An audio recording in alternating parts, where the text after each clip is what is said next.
जिंदगी अक्सर हमें वहां ले आती है जहां हमने कभी सोचा भी नहीं होता। मेरी और मेरे भाई कबीर की कहानी भी कुछ ऐसी ही थी। हम दोनों मुंबई की उन्हीं गलियों में पले बढ़े जहां सपने रोज बनते और बिगड़ते हैं। मैं आर्यन थोड़ा शांत और जिम्मेदार था। अपने परिवार की खुशियों में ही अपनी दुनिया देखता था। पढ़ाई में अच्छा था और एक ही सपना था, अपने बाबा के छोटे से गराज को एक बड़े शोरूम में बदलना। मैं हिसाब किताब और प्लानिंग में माहिर था, हर फैसला सोच समझ कर लेता था। मेरी सुबह गराज के इंजन की आवाज से शुरू होती और रात को कल की प्लानिंग के साथ खत्म होती थी। वहीं दूसरी तरफ मेरा छोटा भाई कबीर आग का गोला था। उसकी रगों में खून नहीं, जुनून दौड़ता था। उसको पढ़ाई लिखाई से ज्यादा दोस्ती और यारी प्यारी थी। कॉलेज में उसके चर्चे थे, उसकी लीडरशिप के, उसके बेबाक अंदाज के। अगर मैं दिमाग से सोचता था तो वो दिल से। उसकी एक आवाज पर उसके दोस्त जान देने को तैयार रहते थे। वो हर पल को जीना जानता था। हम दोनों भाई बिल्कुल अलग थे, जैसे जमीन और आसमान। लेकिन हमारे बीच एक रिश्ता था जो हर फर्क से ऊपर था। एक मजबूत दोस्ती का, एक गहरे प्यार का। हम एक दूसरे की ताकत थे। हमारे बाबा रहमत खान हमारी दुनिया के केंद्र थे। उन्होंने अपनी पूरी जिंदगी उस गराज को दी थी। उनके हाथों में जादू था। वो पुरानी बेकार गाड़ियों में नई जान फूंक देते थे। उन्होंने हमें ईमानदारी और मेहनत की कीमत सिखाई थी। वो हमेशा कहते थे, इंसान की पहचान उसके नाम से नहीं, उसके काम से होती है। उनकी आंखों में एक सपना था, एक सुकून भरी जिंदगी का, जहां उनके दोनों बेटे खुश और कामयाब हों। हमारी माँ हमें बचपन में ही छोड़कर चली गई थी, इसलिए बाबा ने ही हमें माँ और बाप दोनों का प्यार दिया था। हमारी जिंदगी एक सीधी सादी पात्री पर चल रही थी। मैं गरज में बाबा का हाथ बताता, कबीर कॉलेज की दुनिया में मगन रहता। शाम को हम सब साथ बैठकर चाय पीते, दिन भर की बातें करते। कभी मैं कबीर को उसकी लापरवाही के लिए दांत देता, तो कभी वो मुझे बोरिंग कहकर छिड़ाता। लेकिन इन नोक झोंक के पीछे बेशुमार प्यार था। हम नहीं जानते थे कि वक्त ने हमारे लिए एक ऐसा इम्तिहान तैयार कर रखा है जो हमारी इस छोटी सी खुशहाल दुनिया को हमेशा के लिए बदल देगा। आने वाला तूफान हमारी सोच से कहीं ज्यादा बड़ा था। एक दिन अचानक सब कुछ बदल गया। बाबा को सीने में तेज दर्द उठा। हम उन्हें हॉस्पिटल लेकर भागे। डॉक्टर्स ने बताया कि उनके दिल में एक ब्लॉकेज है और ऑपरेशन जाल से जाल करना पड़ेगा। ये खबर हम पर बिजली की तरह गिरी। जिस इंसान ने हमें कभी कमजोर नहीं पड़ने दिया, आज वो खुद हॉस्पिटल के बेड पर बेबस लेटा हुआ था। कबीर, जो हमेशा हंसते मुस्कुराते रहता था, उसकी आंखों में मैंने पहली बार दर्द देखा। उस रात हम दोनों भाई हॉस्पिटल के कॉरिडोर में चुपचाप बैठे रहे। एक अनजाने दार ने हमें घेर लिया था। हमारी दुनिया हिल चुकी थी।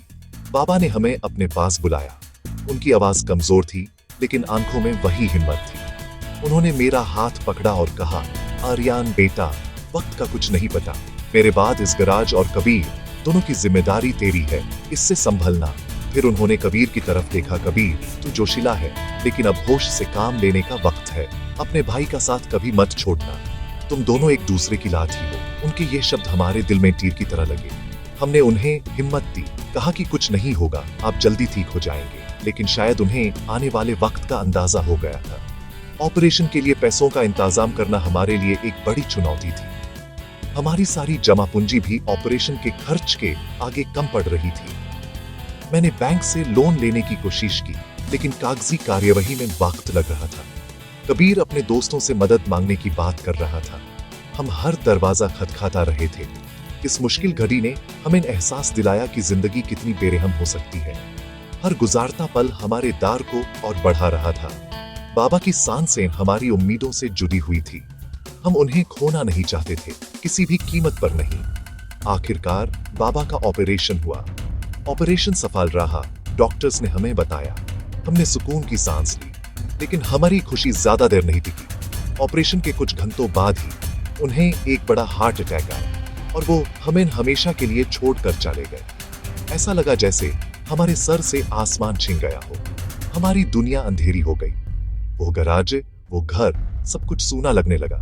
बाबा के बिना हर चीज बेमानी थी। उस दिन हम दोनों भाई एक दूसरे के गले लगकर बच्चों की तरह रोए। हमारा सबसे बड़ा सहारा चला गया था। बाबा के जाने के बाद हमारे कंधों पर जिम्मेदारियों का बोझ आ पड़ा। घर का खर्च, गराज की देखभाल और बैंक का कर्ज जो हमने लिया था। मैं पूरी तरह टूट चुका था, लेकिन कबीर ने मुझे संभाला। उसने कहा, भाई अब रोने का नहीं, कुछ करने का वक्त है। बाबा का सपना पूरा करना है। उसके इन शब्दों ने मुझे हिम्मत दी। हमने फैसला किया कि हम बाबा के गराज को बैंड नहीं होने देंगे। हम उनकी विरासत को आगे बढ़ाएंगे। हमने उनकी राख के सामने कसम खाई कि हम उनके सपने को सच करके दिखाएंगे, चाहे इसके लिए हमें कुछ भी करना पड़े। मैंने गराज की जिम्मेदारी पूरी तरह से अपने हाथों में ले ली। मैं दिन रात मेहनत करता। सुबह से लेकर देर रात तक मैं गाड़ियों को ठीक करता। हर इंजन की आवाज में मुझे बाबा की याद आती। कबीर ने भी कॉलेज के साथ साथ गराज में मेरी मदद करना शुरू कर दिया। वो कस्टमर से डील करता, पार्ट्स लाता और गराज की मार्केटिंग का काम देखता। धीरे धीरे हम दोनों ने काम को बांध लिया। मैं गराज के अंदर की दुनिया संभलता और कबीर बाहर की। हमारी मेहनत रंग ला रही थी। गराज आहिस्ता आहिस्ता अपनी पटरी पर लौट रहा था, लेकिन मुश्किलें अभी खत्म नहीं हुई थी। हम जिस इलाके में रहते थे वो राणे भाई नाम के एक गुंडे के कंट्रोल में था। राणे हर दुकानदार से हफ्ता वसूलता था। एक दिन उसके आदमी हमारे गरज में आए और हमसे पैसों की मांग की। मैंने उन्हें साफ मना कर दिया। मैंने कहा, ये हमारी मेहनत की कमाई है, हम हफ्ता नहीं देंगे। ये सुनकर वो गुस्से में आ गए। उन्होंने गराज में तोड़फोड़ शुरू कर दी। कबीर से ये बर्दाश्त नहीं हुआ। उसने अकेले ही उन सब की धुनाई कर दी। उस दिन पहली बार मैंने कबीर के अंदर का गुस्सा देखा था। ये राणे भाई के खिलाफ हमारी पहली जंग थी। इस घटना के बाद राणे ने हमें अपना दुश्मन मान लिया। वो रोज नए नए तरीकों से हमें परेशान करने लगा।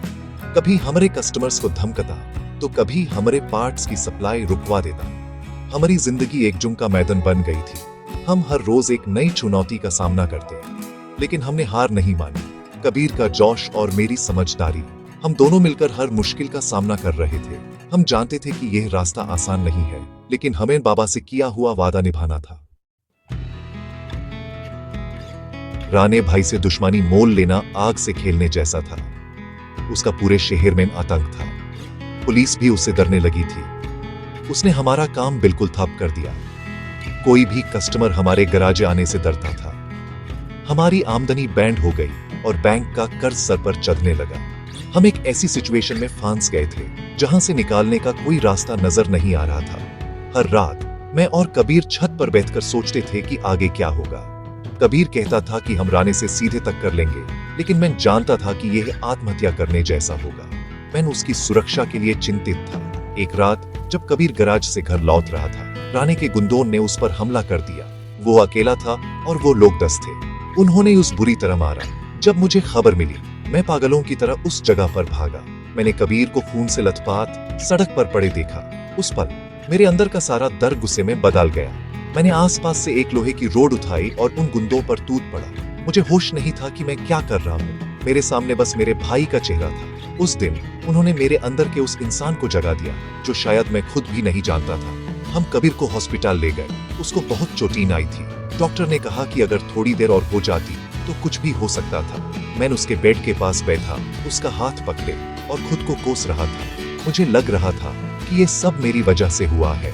अगर मैं हफ्ता दे देता तो शायद आज मेरा भाई इस हालत में ना होता। कबीर ने मेरी आंखों में आंसू देखे। उसने कमजोर आवाज में कहा, भाई आपकी कोई गलती नहीं है। हमने जो किया सही किया। हम गलत के आगे झुकेंगे नहीं। अब ये लड़ाई सिर्फ गैरेज की नहीं, हमारे सम्मान की है। उस घटना ने हमारे इरादों को और मजबूत कर दिया। अब हम राणे से डरने वाले नहीं थे।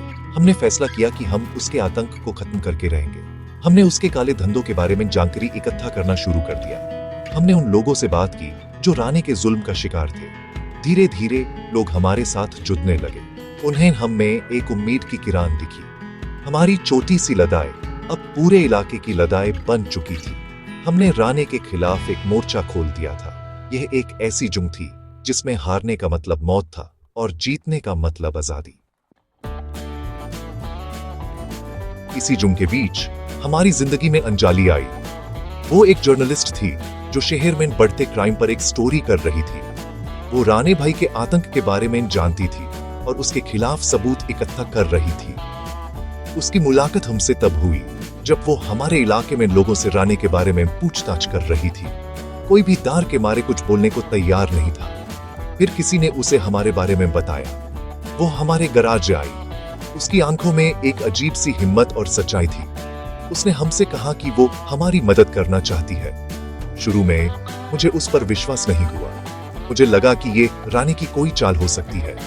मैंने उसे साफ साफ कुछ भी बताने से मना कर दिया, लेकिन कबीर को उस पर भरोसा था। कबीर ने उसे हमारी पूरी कहानी बताई, बाबा के सपने से लेकर रानी के जुल्म तक। अंजलि ने हमारी कहानी सुनी और वो बहुत प्रभावित हुई। उसने कहा, तुम दोनों अकेले नहीं हो, मैं तुम्हारे साथ हूं। हम मिलकर इस अन्याय के खिलाफ लड़ेंगे। अंजलि ने हमें नए रास्ते दिखाए। उसने बताया कि कैसे हम कानूनी तरीके से रानी को फंसा सकते हैं। वो हमारे लिए एक फरिश्ता बनकर आई थी। अंजलि दिन रात हमारे साथ काम करने लगी। वो रानी के खिलाफ सबूत ढूंढती, गवाहों को तैयार करती। इस दौरान मैं और अंजलि एक दूसरे के करीब आने लगे। उसकी हिम्मत, उसकी समझदारी और सच के लिए लड़ने का उसका जज्बा मुझे उसकी तरफ खींच रहा था। हम अक्सर काम के बाद साथ में चाय पीते और घंटों बातें करते। वो मेरी खामोशी को भी पढ़ लेती थी। उसने मुझे सिखाया कि जिम्मेदारियों के बोझ तले अपनी खुशियों को दबाना नहीं चाहिए। एक अरसे बाद किसी ने मुझे आर्यन की तरह देखा था, न कि सिर्फ कबीर के बड़े भाई की तरह। कबीर भी यह सब देख रहा था। वो हम दोनों को छेड़ता था। वो कहता था, भाई आखिरकार आपको भी कोई पसंद आ ही गई। अंजलि के आने से हमारी जिंदगी में एक नई रौनक आ गई थी। हमारे इस अंधेरे सफर में वो एक रोशनी की किरण थी। उसकी मौजूदगी हमें हिम्मत देती थी, लेकिन हम ये नहीं जानते थे कि रानी की नजर हम तीनों पर थी। वो हमें अलग करने के लिए, हमारी इस नई खुशी को तोड़ने के लिए एक भयानक साजिश रच रहा था। आने वाला तूफान हमारी दोस्ती, प्यार और विश्वास सबका इम्तिहान लेने वाला था। राणे भाई ने एक ऐसी चाल चली जिसने हमारी दुनिया को फिर से हिला कर रख दिया। उसने कबीर के सबसे अच्छे दोस्त समीर को अपनी तरफ कर लिया। समीर हमारे बचपन का दोस्त था। हम तीनों साथ में बड़े हुए थे। समीर के परिवार पर बहुत कर्ज था और राणे ने उसकी मजबूरी का फायदा उठाया। उसने समीर को पैसों का लालच दिया और कहा कि अगर वो हमारे खिलाफ उसका साथ देगा तो वो उसका सारा कर्ज चुका देगा। समीर अपनी मजबूरियों के आगे टूट गया। उसने अपने दोस्तों को धोखा देने का फैसला किया। ये एक ऐसा जख्म था जिसकी हमने कभी कल्पना भी नहीं की थी। एक दिन अंजलि को राणे के एक बहुत बड़े इलीगल कंसाइनमेंट के बारे में पक्की खबर मिली। यह सबूत राणे को हमेशा के लिए जेल पहुंचा सकता था। हमने एक प्लान बनाया। प्लान के मुताबिक कबीर और मैं उस कंसाइनमेंट को रोकने वाले थे और अंजलि पुलिस के साथ आने वाली थी। हमने ये प्लान सिर्फ समीर को बताया था क्योंकि हमें उस पर आंख बैंड करके विश्वास था। हम नहीं जानते थे कि हम जिसे अपना दोस्त समझ रहे हैं वो दुश्मन से जा मिला है। समीर ने हमारा पूरा प्लान राणे को बता दिया। राणे ने हमारे लिए एक जाल बिछा दिया। जब हम उस जगह पहुंचे तो वहां कंसाइनमेंट नहीं, राणे और उसके गुंडे हमारा इंतजार कर रहे थे। हम उनके जाल में फांस चुके थे। तभी समीर राणे के पीछे से बाहर निकला। उसे वहां देखकर कबीर के पैरों ताले जमीन खिसक गई। उसकी आंखों में हजार सवाल थे। समीर, तू यहाँ? कबीर सिर्फ इतना ही बोल पाया। समीर नाजरें झुकाए खड़ा था। राणे हंसने लगा, तेरे इस दोस्त ने ही तुझे यहाँ बुलाया है। दोस्ती से बढ़कर पैसा होता है कबीर। यह सुनकर कबीर का दिल टूट गया। यूस दुश्मन के हमले से ज्यादा दोस्त के धोखे ने तोड़ दिया था। उस रात वहां भयानक लड़ाई हुई।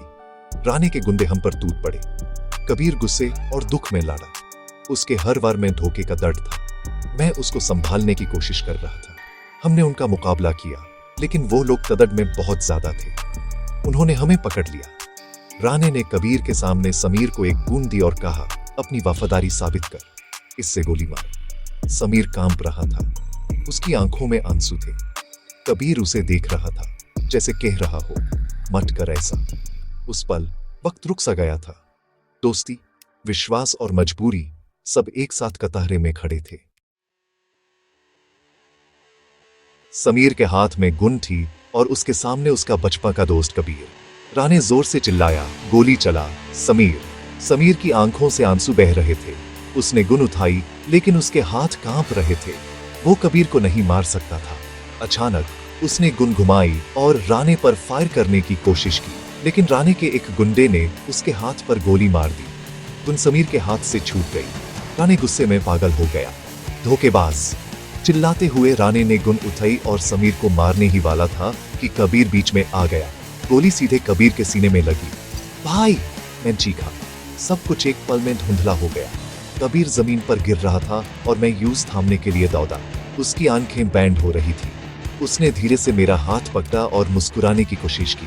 भाई, बाबा का सपना पूरा करना उसके आखिरी शब्द थे। उसकी पकड़ ढीली पड़ गई और उसने मेरी बाहों में दम तोड़ दिया। मैं सुन्न हो गया। मेरी दुनिया, मेरा भाई, मेरा सब कुछ मेरी आंखों के सामने खत्म हो गया था। उस पल मेरे अंदर का हर जज्बात मर गया। सिर्फ एक चीज जिंदा थी, आग, बदले की आग। तभी वहां पुलिस के सायरन की आवाज आई। अंजाली पुलिस फोर्स के साथ वहां पहुंची।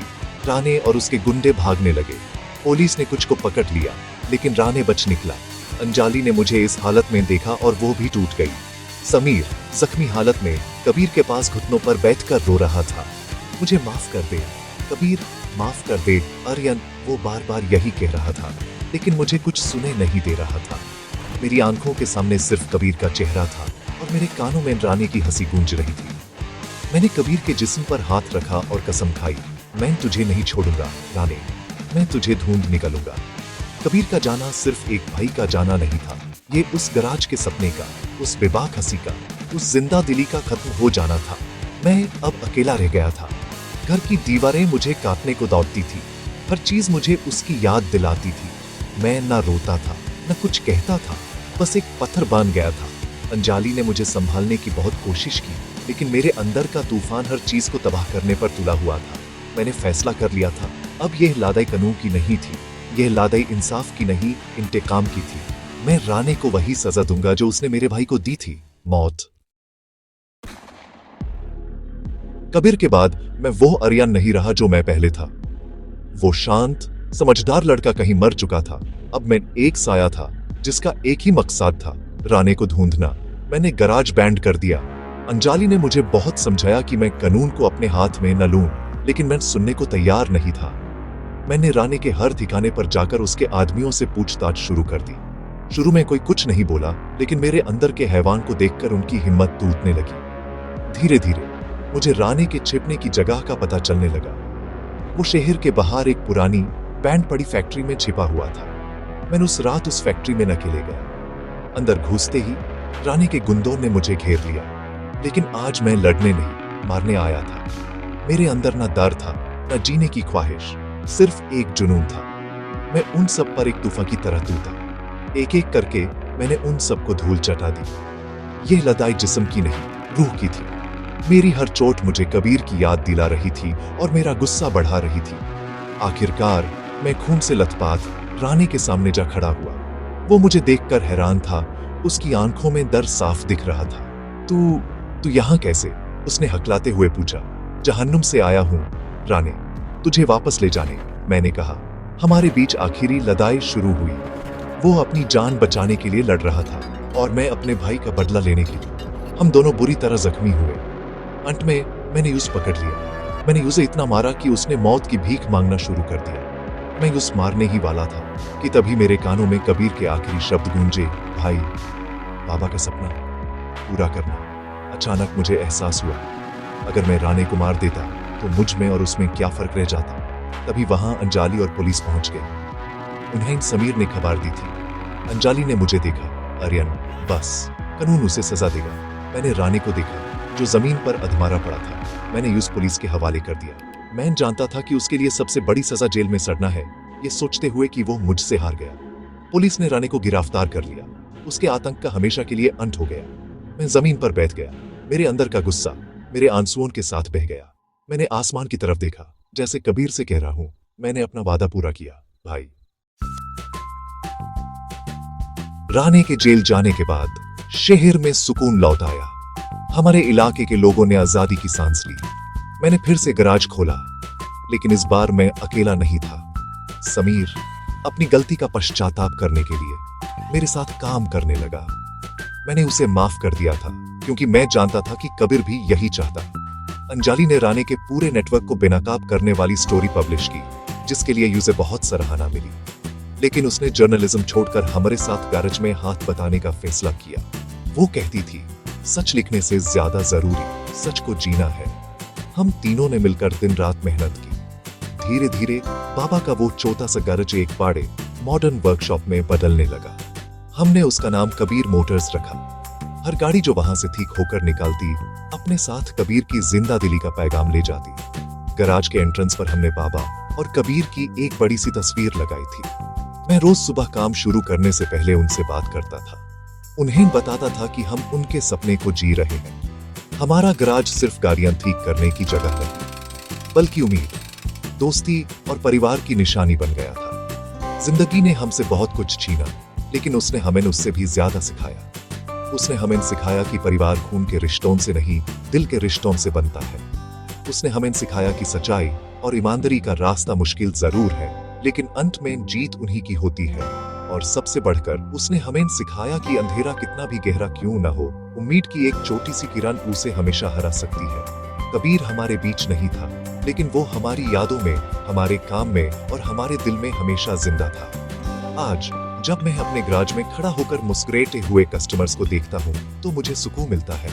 मेरी आंखों में आंसू भी आते हैं कबीर को याद करके, और चेहरे पर मुस्कान भी आती है, ये सोचकर कि वो जहाँ भी होगा हमें देखकर गर्व महसूस कर रहा होगा। कहानियां खत्म हो जाती हैं, लेकिन कुछ रिश्ते, कुछ वादे और कुछ सपने हमेशा जिंदा रहते हैं। और हमारी कहानी एक ऐसे ही सपने की कहानी थी जिसे हमने अपने आंसुओं से सींचा और अपनी हिम्मत से पूरा किया। शायद इसी का नाम जिंदगी है। ये सीरीज सिर्फ एंटरटेनमेंट और इंफॉर्मेशन के लिए बनाई गई है। हमारे कंटेंट का उद्देश्य सिर्फ आपको अच्छा और मीनिंगफुल कंटेंट देना है। अगर आपको हमारा कंटेंट पसंद आए तो अपना प्यार कमेंट्स में जरूर दिखाएं। और अगर आप किसी नए टॉपिक पर सीरीज देखना चाहते हैं तो हमें अपने सजेशंस भेज सकते हैं। आपका सपोर्ट हमारे लिए बहुत महत्वपूर्ण है। धन्यवाद। अगर आप चाहते हैं कि इसमें कोई और स्पेसिफिक चीज ऐड हो तो बता सकते हैं।